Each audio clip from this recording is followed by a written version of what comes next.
Very happy to welcome you all here to the Q&A Cafe at the Georgetown Club and on DC Cable and all your platforms and every other way you may access what we're doing here, our fun little Tuesday afternoon lunch party. And welcoming Beth Solomon, who is a longtime Georgetowner and blogger and website creator and the author of Georgetown Dish, which kind of explains in the title a lot of your career, right? Correct. You know, that's so congratulations, first of all, on the book. Thank you. And I thought what we might do is start with you, because we're going to talk a lot about Georgetown then and now. But I'm always curious about people in Georgetown and sort of what I call their Georgetown origin stories. You know, how you ended up here, why here, and of course, how you got started with your website. But why don't we just start with the story of Beth in Georgetown? Well, first of all, I deny all the charges categorically. I could make a joke, but... Right. That's a very topical sentence today. I'm glad you got it. Well, yes, there was some illegal activity that was in my origin story, which is that I was a teenager growing up in Bethesda, which was a very quiet place. I think it really had one hardware store, and that was about it. Georgetown used to be that way too. Some time ago. Well, this was the 70s and getting into the 80s. And when I was a teenager, my parents would not let me go to the mall, Montgomery Mall, where all the kids were going, which was a big disappointment. But they would let me get on the T2 bus going down Wisconsin Avenue. This is how times have changed. At age 15 or so, with friends, we would take the T2 bus down to Georgetown and get out and walk around and pretend we were cool.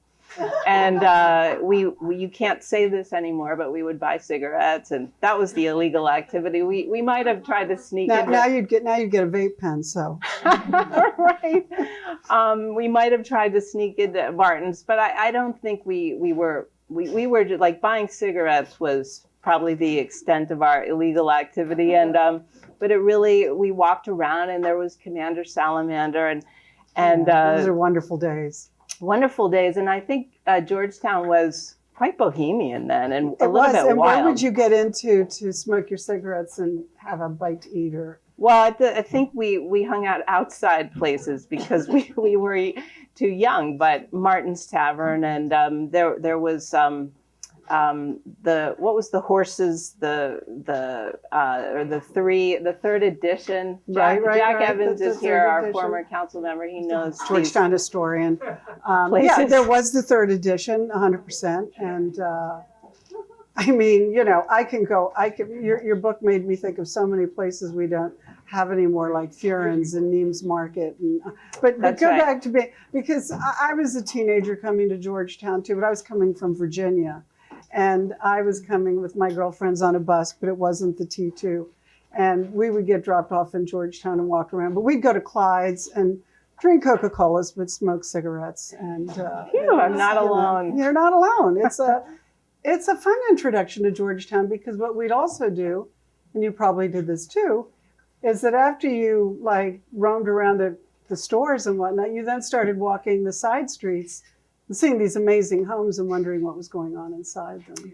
True. And, you know, as I was coming over here today, I live in Naples, Florida now, but it is so beautiful here. This really has to be one of the most beautiful neighborhoods in the world.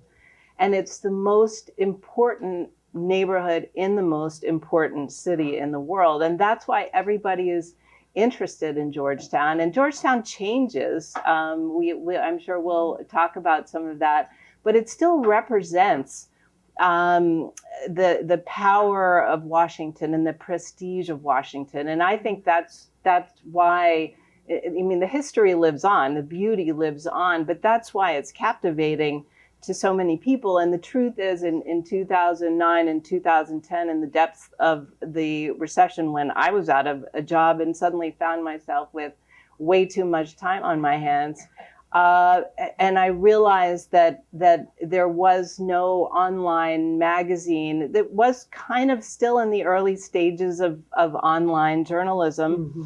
And you didn't have to think about printing presses anymore. We basically hijacked the brand of Georgetown, started a site, and immediately we had readers all over the world. And that's because Georgetown, the name, by the way, Bill Rice just walked in, a famous original photographer of another the historian of Georgetown. Georgetown. That's right. So that's kind of how I got interested in Georgetown. And the Georgetown dish, as I said, we started it in the depths of the recession, and a lot of people were out of work. The movie, there was a movie with George Clooney, Up in the Air, about all these people. Wonderful movie, getting laid off. And the truth was, it was a very hard time if you didn't have a job. The Georgetown dish, and there's so many people in this room, I couldn't possibly name them all, who were collaborators in our little adventure there. It was kind of a lifeboat in this recession, because if you could write and you were published, all of a sudden you were real, you were alive, people could see your byline. And so it was a lot of people, Gary Socha, formerly of the Current newspapers, who's here and I were talking about this, that it was a collaboration, first with Judith Bierman, who's now the publisher. And but what we did was we couldn't pay anyone. There was no revenue to start with, but we told them we would give them a business card. At that time, you could get that on Vistaprint. Trade on it. And it said the Georgetown dish. And so all of a sudden, people had an identity, and it was alive, and people were paying attention to it. And then it won the Best Business Award from the Georgetown Business Association. So it was a lifeboat, in addition to being just a very creative endeavor, and a place where people were covering what was going on in Georgetown, going to the parties. People were writing books, writing about whatever was happening in Georgetown. Thanks to Bill and Jack, we had a lot of politics in there. And I haven't said this to other groups, but this group, which has a lot of real Georgetowners in it, will recognize some of what we wrote about in terms of the controversies about George, the nightclub, and Smith Point. I like them both very much, and I miss them.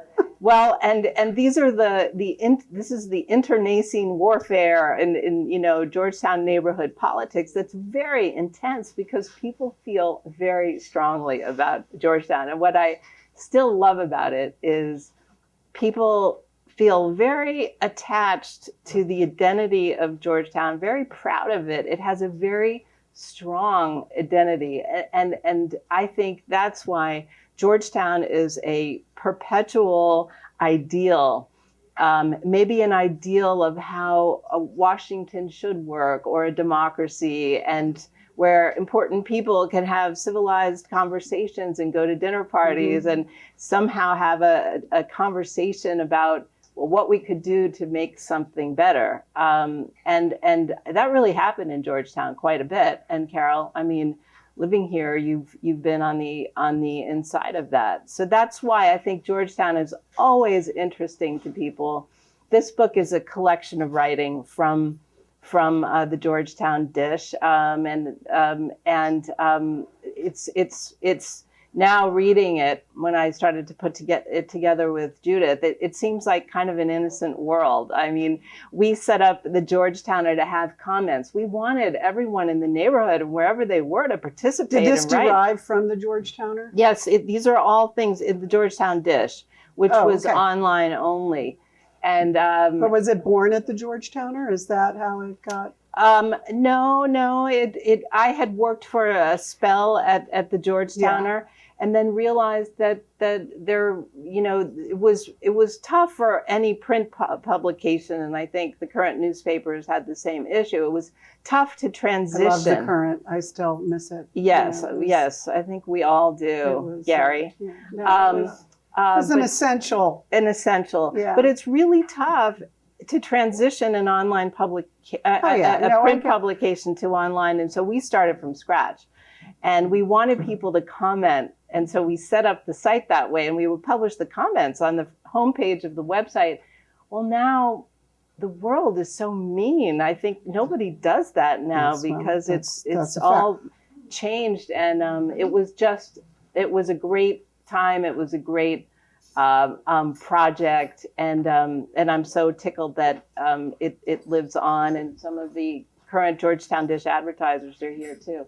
Tell me this, what do you think it means to, what Georgetown means to other parts of the city? Especially, is it welcoming to other parts of the city?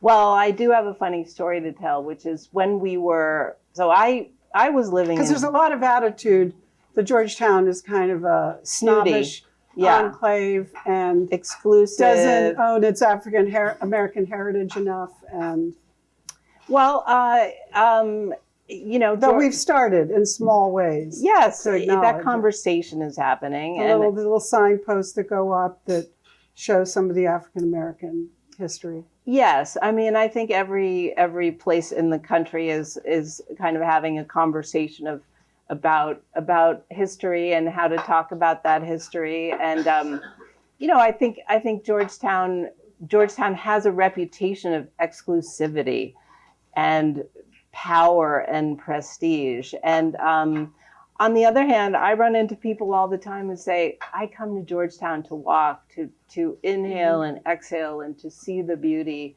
And it's really there for anybody to do that. I don't think Georgetown is the same Georgetown that it was in the earlier days of sole proprietors, because it's lost a lot of its charm to the commercial district. It's been overtaken by developers, and you get a lot of chain stores. I mean, the mall came in and was kind of like a bomb exploding in what had been old Georgetown. And what derived from that is a new version of Georgetown that arguably does not speak to the residents. Yes, I mean, it speaks to tourists. Yeah, but tourists are like, oh, I thought this was going to be a charming neighborhood, and it's all the same stores. That's the only. And then for those of us who live here, because you mentioned the stores we used to have. We don't have the electric store anymore. We don't have the hardware store. We don't have all the kind of stores that are indigenous to residents that residents can use to get most of your errands run. If you live here, you have to leave Georgetown to get them done. Well, ironically and unfortunately, you see this in many places. Its popularity sort of killed some of the charm. I mean, because it's flooded on the weekends with people driving in, and it's just become a destination, a local. Somehow it managed to survive the pandemic, and that's probably a lot to do with the residents, because we were here and we had to support it and I've always had a policy of doing all my holiday shopping in Georgetown, and I try to do all my eating in Georgetown, but the pandemic had a hard impact. Talk about that. Talk about how Georgetown got through the pandemic. Well, the pandemic was really tough on Georgetown. I remember walking through, and the pandemic was the hardest, I think, in terms of commercially on small businesses, and so those really took it on the chin the worst. And that's been the character of Georgetown. The shops that you could find in Georgetown that you couldn't find anywhere else. Little Caledonia. Caledonia. There was an antique store up. Antiques of Georgetown. Antiques of Georgetown. Yeah. There was this kind of cool Chinese massage clinic. It's still here. Oh, thank goodness. Yeah, that endures, because we've never needed massage more. That's right. Right now. That's right. Well, and you still have Cafe Milano, which unbelievably is still, it is every bit it's the clubhouse. The powerhouse of to see and be seen for important people in Washington. Yeah. And world leaders. Right, I mean, the King of Jordan strolling in, or the King of Spain. I always like to joke with the amazing manager, Laurent, that what it must be like on those nights when all in the same night, maybe not when he was president, but because Biden eats there all the time, that Biden would come in, Bill Clinton would come in, and some potentate would come in, and they'd all want the same table. And how he managed to navigate them to where they should each sit and still feel like they're at the A table. At the best table, yeah. Yeah, I mean, the Cafe Milano is an institution. I think, like you said, Carol, it was the residents and the institutions that kept Georgetown alive through the pandemic. And I think it's quite healthy now. All these new little bakeries. Yeah, we have lots of carbs, but that's okay. Unfortunately, we just lost a startup corner market called Foxtrot, which really its failure isn't on Georgetown. It's more on the Mother Management in Chicago. But we will be getting a Stephen Starr enterprise coming in at the old Dean and DeLuca, which we desperately need. You know, we need. I always feel like we need more food because I just love to go shopping for food. Well, we do need that. I mean, Dean and DeLuca was another institution that I mean, I think everybody misses Dean and DeLuca. Yeah. Well, but again, that was one of those situations where you watched the home company go through 3 ownerships and just become less of what it was each time. And that's just, you know, you live long enough, you're going to see that happen to all your favorite places. So, but let's talk a little bit about people. You know, it has attracted a range of interesting people. I mean, right now we have cabinet secretaries living here. We have the president's granddaughter living here, and notoriously having one of her Secret Service vehicles attempted to be broken into. And I guess that's another aspect of Georgetown. Our crime rate is not good here. But, you know, I often, when I'm showing people around, I'll go, that's where Elizabeth Taylor lived. And they said, what? They say, what? Elizabeth Taylor lived here? And I said, yeah, Elizabeth Taylor lived here. She was married to a senator and lived right here in Georgetown and went to a club down on M Street called Pisces when we were talking about clubs that these, I don't know that we have that now. I mean, now we're getting the billionaires. You know, Eric Schmidt just bought the Jackie House. And I'm wondering, what's he going to do here? Well, you know, Jeff Bezos bought a place in the... But he owns the Washington Post, so I can say he has a reason to come to town. But yeah, well, you know, everyone, if you've got the money, why not have a pied-à-terre in Georgetown? I mean... That's what Jackie's house is. That house has an amazing history all on its own. Do you want to talk about that a little bit?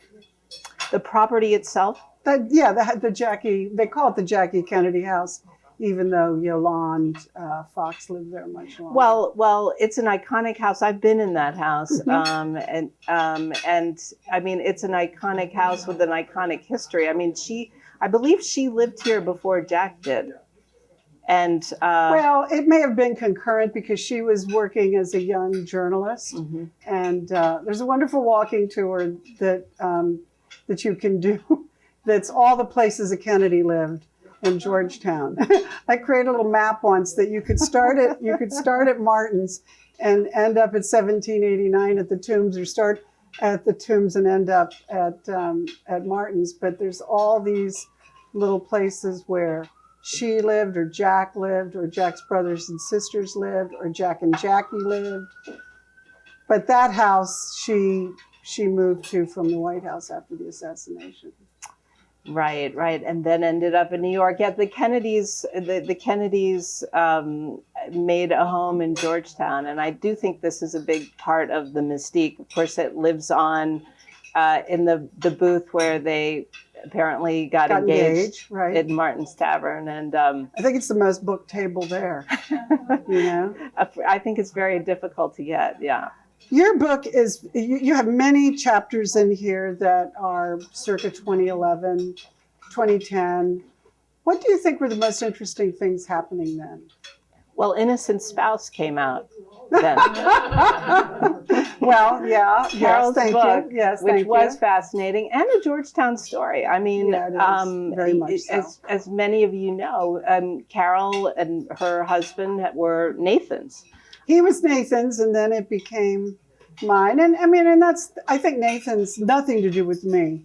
I think Nathan's is, the loss of Nathan's is a critical signpost for the development of Georgetown, because when Nathan's was still in business, and well, back then Reeve Ghosh, but and then even to some extent Banana Republic, but that intersection was the intersection. Mm-hmm. And because Nathan's was open till 2 a.m., that intersection didn't die at night.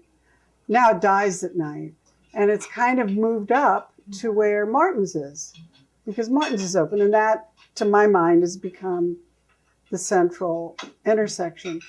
But we have lost most of our pubs, I think, that right. I can recall. Not that I live pub hours anymore. Well, you still have, I mean, you did your time at Nathan's, Carol. And I have the gray hairs to show for it, but fortunately they exactly hair the same. dye, so. Exactly the same. But, you know, Innocent Spouse, I mean, I think it's worth kind of talking about that for a second, because that what happened with Nathan's, what happened, I mean, the drama of that behind the scenes of Nathan's, and then what you went through.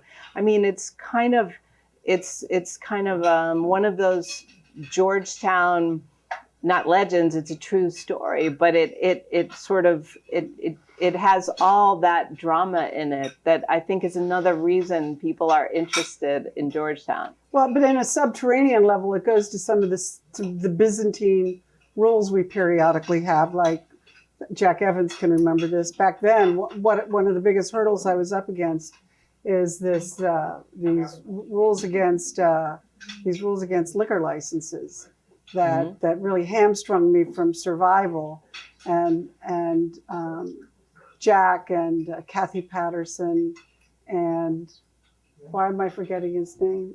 The late Ward 1 council member, Jim Graham. They got together and created a workaround for me in the rules that I could keep the liquor license regardless. And so Nathan stayed in business. Now I don't think we have that kind of Byzantine rules, but I'm out of it. I'm happy to say I have nothing to do with restaurants. But what tell me, just I'd love you to recall some of the things you remember from when you were living here, and what were your favorite things to do, your favorite places to go? Who were the most interesting people? Well, I loved it. I loved Georgetown because it is a neighborhood where you would practice yoga at Down Dog. You'd stop in Martin's Tavern and see somebody you knew. You could walk up to the bar and run into Janet Donovan or the King of Jordan at the bar at Naples, or you would go to the dry cleaner and a senator would be standing behind you. So it felt like a small neighborhood in a big city, and certainly a beautiful one. We reported on when Barack Obama brought the president Medvedev of Russia to raise Hellburger. But not Georgetown. It was Georgetown. I mean, it was Arlington. No, it was Georgetown. I think the restaurant also has a branch in Arlington. Okay.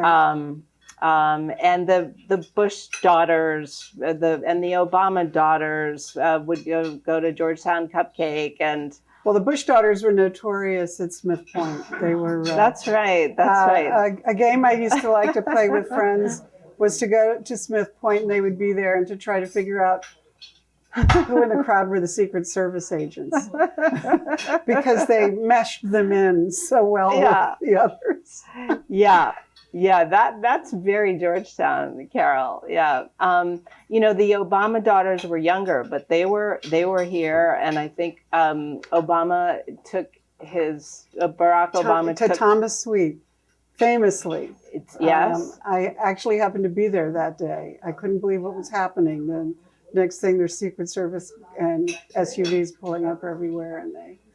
But Thomas Sweet has survived. Thomas Sweet's such a good example of a business that has endured. Well, and it's interesting if you think about it. It was the Bush daughters hanging out at Smith Point. It was the Obama daughters wanting to come here, whether it was to Thomas Sweet and it was us as teenagers from the suburbs who wanted to come here. It was, you couldn't just go to New York, but Georgetown had that same draw, that sophistication, and so it's interesting that I think it in the minds of especially maybe teenage girls, it's an iconic place, and then as an adult you just get to know it and appreciate it and love it. And I think at a certain time, with Sally Quinn and Ben Bradley throwing dinner parties all the time, I think at some point, and Francesca Craig is here, she would know, like it was a real social center for in terms of the dinner party scene. I don't know how many people really go to dinner parties anymore. I'll tell you my take, and I've discussed this with friends in Georgetown. It's not that people in Georgetown don't still have dinners together, but a couple of things happened. The pandemic especially.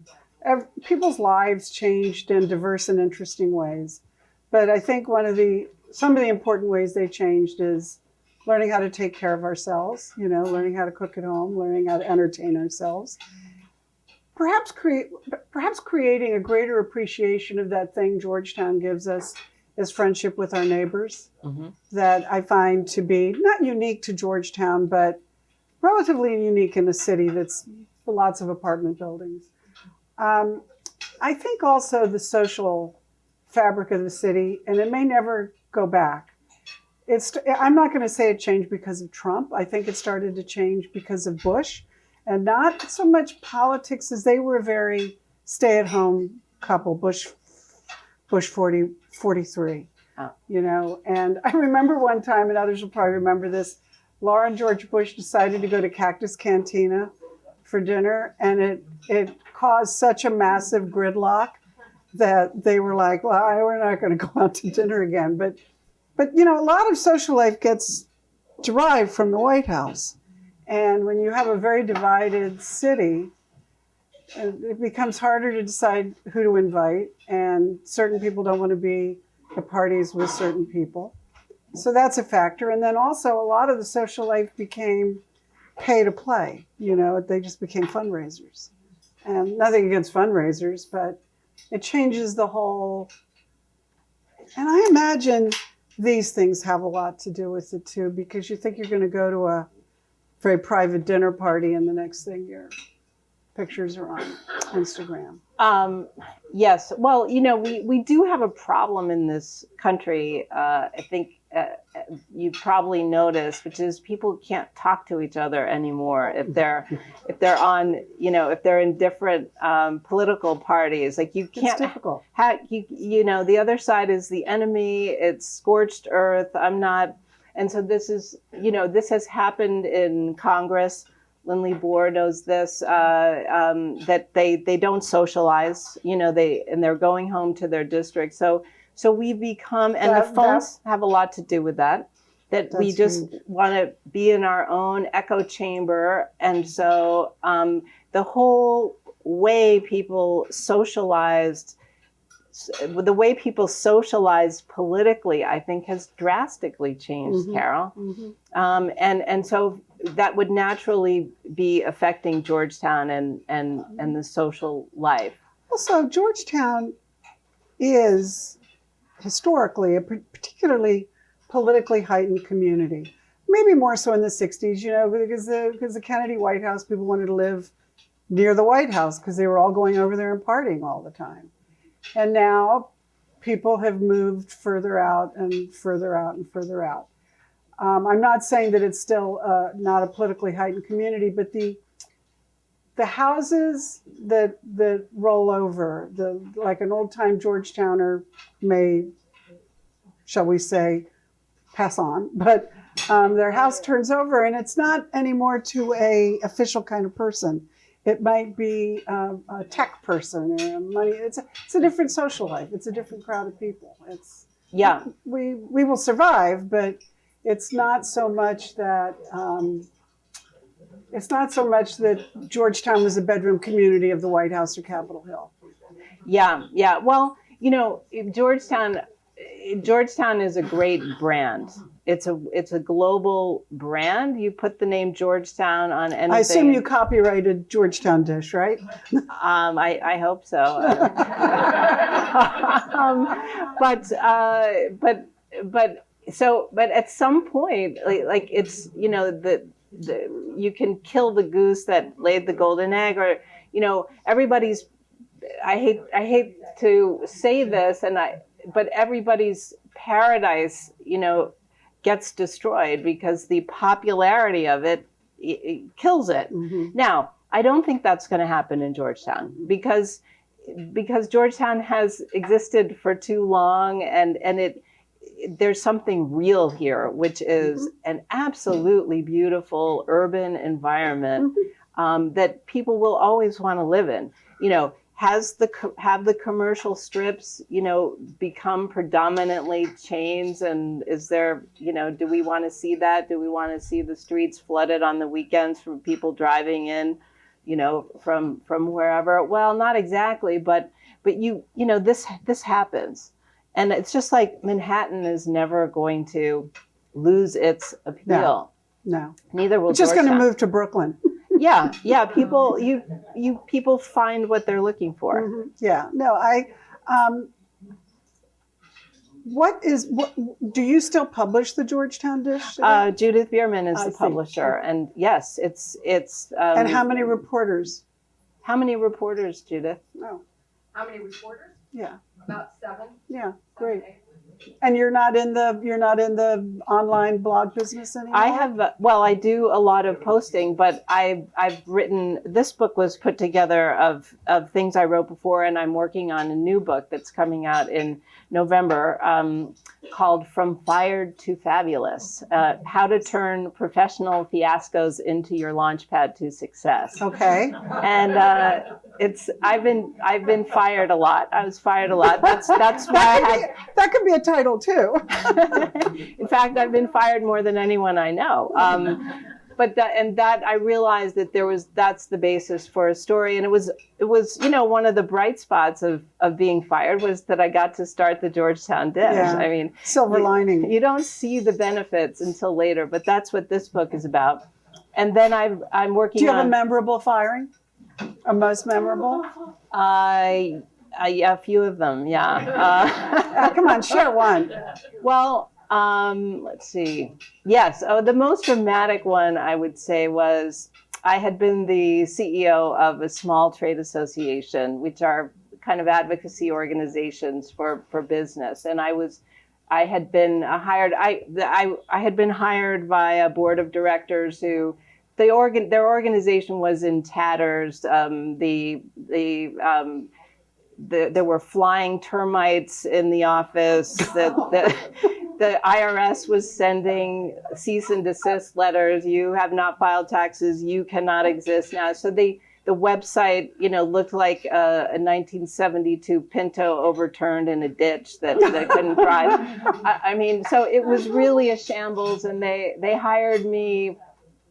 Marilyn Smith, who's here, is my editor on that book. They hired me to fix it. And so because of the termites and stuff, and by the way, there was one employee left. Everyone had left, and she was very, very angry.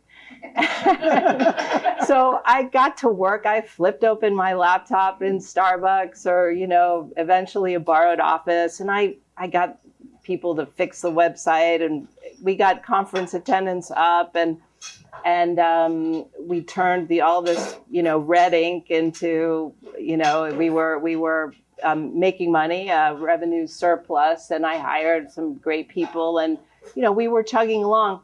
So we were about 18 months in, and I was paid well, but I realized that I was only paid like half of what my male counterparts were paid in the same kinds of groups and the same size. And I thought that was something that should be fixed too. And that was a big mistake. Well, it wasn't a big mistake, but in any case, I had asked for a raise based on our numbers and based on what was equal in terms of how people were being paid doing the job I was doing. And so my board members, the CEO or the chairman, the vice chair, the treasurer said they would be coming to Washington. And it was about time to discuss the budget for the next year. And I thought, this is great. So I woke up at like 5 o'clock that morning. I went to the gym. I put on my good luck robin's egg blue suit and got all these pastries. And we had the coffee going. I got to the office about 8 o'clock, and my young team, they were all working away on their computers. I thought, this is awesome. And so the chairman and the vice chair and the treasurer came in and right on time at 9 o'clock. And I said, oh, coffee, tea, what would you like? We have bagels, we have muffins, we have fruit here, make yourself at home.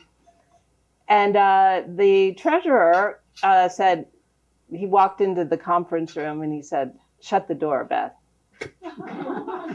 And I thought, oh, that's kind of abrupt, but he was this kind of tough New Yorker, Brooklyn guy. I was like, okay, I sure hopped up, shut the door.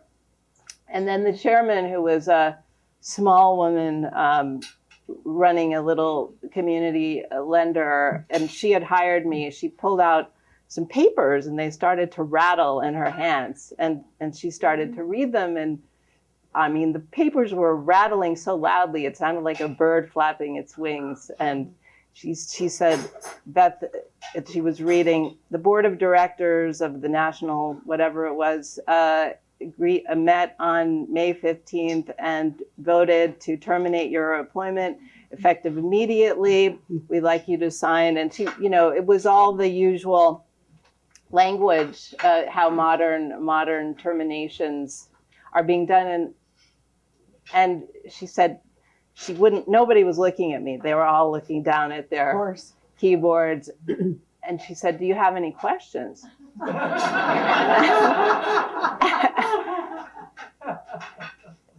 I said, yeah. I said, why? Why? That was the question I had. Why? And she said the same thing. Well, we've decided to go in a different direction. And she kept reading the language. And I said, but was it something I did? And she read the same language over and over. We've decided to go in a different direction. And, my head is spinning, and, it's you're just trying to figure out what to say and not. Can't think straight, and the blood's rushing out of your brain. And I said, well, can I talk with my team? Because I was feeling complete shock and panic, and I didn't want them to go through that. I said, could I just talk with my team? And they said, your team has left the building. So then I was like, oh my God, what did they tell them? But anyway, they said, you can pack up your desk now, or we can have your stuff shipped. And I thought for a second, and I was kind of a minimalist. I didn't have too much stuff. I saw my beautiful IKEA desk in the corner there. And I by this time, like, I'm like getting a hold of myself. And because I'm thinking, oh my God, and they're stupid. Why are they doing this? I mean, and then this little channel lit up in my brain. And I thought, Beth, you are going to be fine. This has happened to you before. And so by then I composed myself enough to say, yeah, I'll just pack up my desk. And then so I was putting stuff into bags, sweeping picture frames and hairbrushes and electronics and plugs and a couple of books. And by the time I did that, I was actually feeling much better. And I think on my way out, I actually said to them, look, best of luck. If there's anything I can do, let me know. And because I didn't, it was as traumatic as that was, I didn't want to show them how I really felt. And I walked out of the building and I called our PR person who had just worked miracles. And I said, guess what? They fired me. She said, what? Who? And so she started a fountain of epithets that you can't say on TV of how stupid they were, which of course felt better. That's exactly what you want to hear in that moment. And then anyway, that night I happened to be going on a first date with a real CEO, and I went home. So after I brought all my stuff home, and it was of course raining, and I was just a wet mop by the time I got home. And I thought, should I cancel this date because I'm going out with this guy I think is really cool, and he's a CEO, and I just got fired as a CEO. Let me ask you this: did you file suit? Well, I got a lawyer. Okay. Yeah. And the lawyer negotiated really a great severance. I think I got 6 months severance plus health insurance for having an 18-month assignment. And if they had told me at the beginning, and this is, the premise of this book, From Fired to Fabulous, is, getting fired is the best thing that's ever happened to you until that point. You're not going to see it until much later. And of course, you have to be financially prepared to go through these things. But they ended up giving me 6 months severance for an 18-month stint. And during that time, I got another job, and I was actually being paid double, during that time.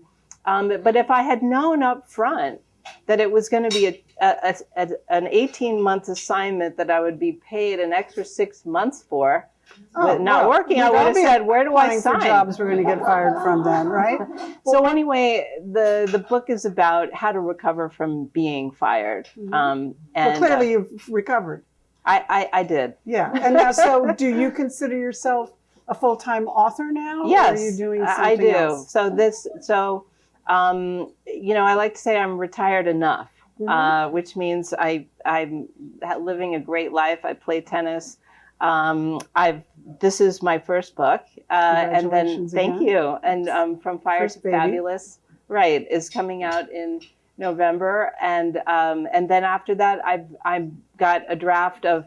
During the pandemic, I converted a Toyota minivan, and I actually spent 6 months driving around the country during the pandemic. So that will be another book. The working title is something like Toyota Nomad. That's wonderful. On the Road with Beth Solomon.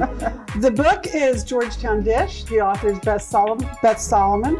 And thank you very much for being here. Thank you so much for being here, Karen. Thank you, everybody. Thank you, everyone. Thank you.